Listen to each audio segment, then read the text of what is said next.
Michaela Saroy. I'm Marissa Saroy. And I'm Alex Saroy, and this is our senior group performance of Manipulation, the key to understanding. Today, we take public relations for granted. Take campaigns such as Just do it. Beef, it's what's for dinner. Smokey the Bear. Small Business Saturday. Got milk? But there was another side to PR, one filled with disinformation, propaganda, and manipulation. By merging theories of mass psychology with schemes of corporate persuasion, one man shaped both the good and the bad of the PR industry. Edward L. Bernays. Bernays' communication techniques are the key to understanding the mass manipulation of consumers. I am disappointed in you. Communication is key to our sales. And this is what you've come up with? We can be better. Just look at the father of public relations, Edward L. Bernays. He transformed the field from a strictly journalistic approach to one steeped in psychology. You need to take a lesson from him. Beyonce lost 20 pounds in 1 week on this juice cleanse? Oh my god, this green dress that Kylie Jenner is wearing, I need it! Are you even listening to me? I just don't see what this internship has to do with my career as a social media influencer. Bernays was the one who created the idea of an influencer. He once said, if you can influence the leaders, either with or without their conscious cooperation, you can influence the groups in which they sway. Your career is just another form of public relations. But Insta didn't exist in the 1920s. I guess to understand the true breadth of Bernays' impact, we must first examine the changing society of the early 20th century. After an era of anxiety and modernity culminated in World War I, the public was primed for the merging of the mass psychology of Sigmund Freud and the historians of consumerism. Oh, I'm so glad I came to the city. I've met so many people from small towns just like me. It seems everyone's moving to the city nowadays. You wouldn't believe all the crowds. In a crowd, a man is a barbarian. That is, a creature acting by instinct. And there's all this new technology like electric lights and combustion engines, and with all this automation, factories are pumping out them material goods. Why, with all this industrialized, and even I have disposable income. Groups have never thirsted after the truth. They demand illusions, and cannot do without them. They are almost as strongly influenced by what is untrue as by what is true. They have an evident tendency not to distinguish between the two. That fine man, Sigmund Freud, was Bernays' double uncle. Born in Vienna in 1891, Bernays moved to New York when he was a child. He worked as a medical editor and press agent before joining the Committee on Public Information during World War I, where he helped raise public support for the war effort. His experiences during the war opened Bernays' eyes to the manipulability of public opinion. Using the theories of his uncle, Bernays proceeded to change the way that businesses communicate with consumers. But businesses have always communicated with consumers. Yes, but the admin before Bernays focused his work on the individual, appealing with facts and logic. Bernays perfected communicating with consumers as part of a social group, playing into the emotions and excitability of a crowd. He called it the engineering of consent. Bernays said, if we understand the mechanisms of a group mind, it is possible to control them without their knowing it. One way that Bernays engineered consent was through the use of third-party authorities. What? Did you eat bacon for breakfast? Yeah. In 1922, the sales of bacon were dropping, so Beechett Packing Company hired Bernays, and he put expert testimonials to work, creating the quintessential American breakfast. Look at this article. Physicians and health commissioners from 46 states show an overwhelming majority in favor of a heavy breakfast. It is preferable to start the day with a substantial breakfast, that is, one consisting of fruit, cereal, eggs, and bacon. Bacon? I've never heard of that being eaten for breakfast before. But I trust doctors. Oh.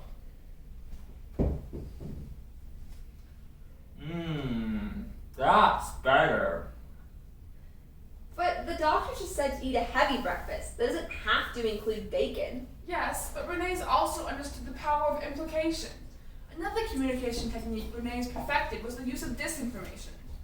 Some of Bernays' most famous work was during his time with the American Tobacco Company, the makers of Lucky Strikes. His first task, get more women to smoke.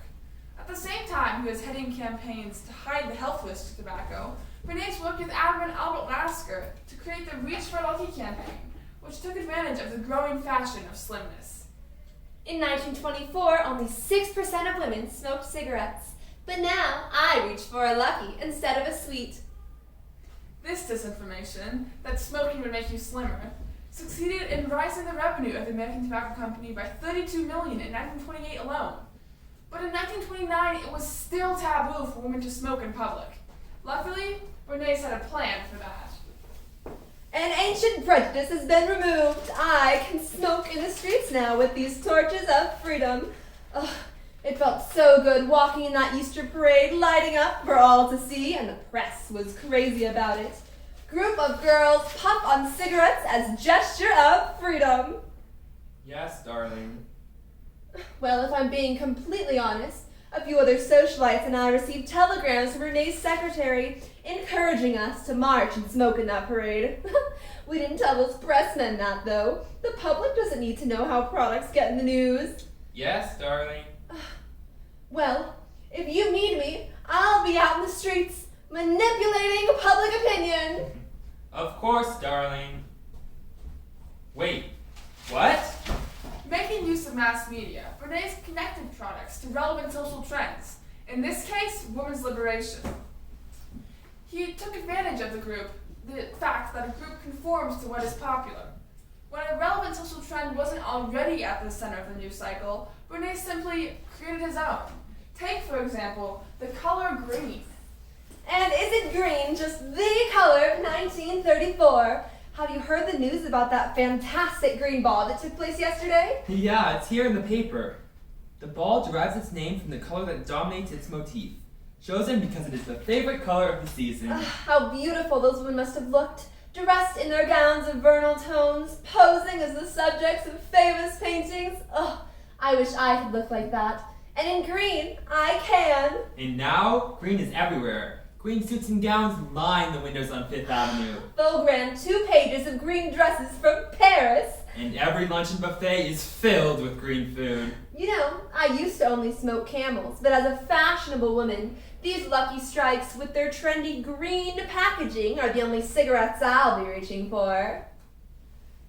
Bernays didn't just want to sell a product. He wanted to change the very fabric of society around it so that the product simply became the most obvious choice. And his campaigns worked. The percentage of women smokers grew to nearly 40% by the 1940s, and Lucky Strike became America's most popular cigarette brand. Well, isn't that manipulation? Why, of course that's manipulation! But as Bernays himself said, any human activity can be used for social purposes or misused for antisocial ones. The head of Nazi propaganda, Joseph Goebbels, was an avid admirer of Bernays. Techniques pioneered by Bernays have been clearly used in Nazi and communist propaganda. Barlin Pugh, editor of the International News Service, often criticized Bernays, calling him the young Machiavelli of our time. Oh my god, but I just googled Bernays and he applied his communication techniques to campaigns for the NAACP and the American Heart Association. And in the 1940s, he was the one to campaign for the fluoridation of tap water? I'm sure the list of Bernays' campaigns and their impacts goes on for pages. Bernays turned communication into an industry, transforming America from a needs to a desires-based culture, from Pavlov to Freud, the key to understanding the rise of consumerism in America. He pioneered the engineering of consent, making use of mass media, disinformation, and extra testimonials in order to communicate with and manipulate the public. You could say he was the one who created the idea of an influencer, someone who communicates with the group and sways their opinions. And I mean, even today, a celebrity endorsement can make a company. Only now it's like more regulated. #ad. Ideas set forth in Bernays' 20 books have been clearly used in disinformation campaigns today, from international interference in elections to refuting climate change to each new fad diet. Screens bombard us with examples of Bernays' techniques. And with the more emphasis on below-the-line marketing techniques with the 24-hour news cycle, the internet, and social media, there's even more potential for the engineering of the consent of the public through mass media. Public relations allows groups to communicate with and engage with the public, shaping consumer habits and opinion.